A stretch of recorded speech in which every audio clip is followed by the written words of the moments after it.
Hello అండి. అరిటాకు ఇడ్లీ ఇది ఎలా చేయాలో ఏంటో అన్నీ మీకు వీడియో చేసి పెట్టాను. ఇలా చేసుకు తింటే అరిటాకులో ఉన్న పోషకాలన్నీ ఇడ్లీలోకి వెళ్ళి షుగర్ లెవెల్స్ కంట్రోల్ అవుతాయట.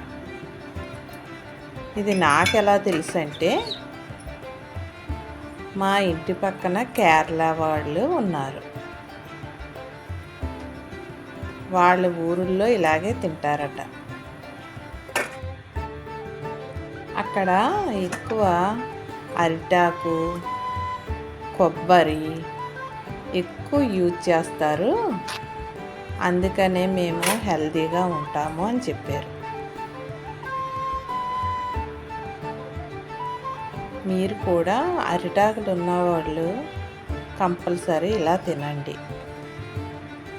ఈ రోజుల్లో అందరికీ షుగర్ ఎక్కువైపోతుంది, బీపీలు ఎక్కువైపోతున్నాయి.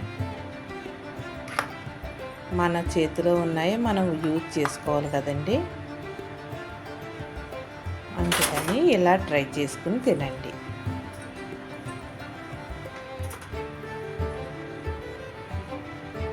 అలాగే నా వీడియోని ఎప్పుడూ లైక్ చేస్తూ ఉండండి, సబ్స్క్రైబ్ చేసుకోండి, షేర్ చేయండి.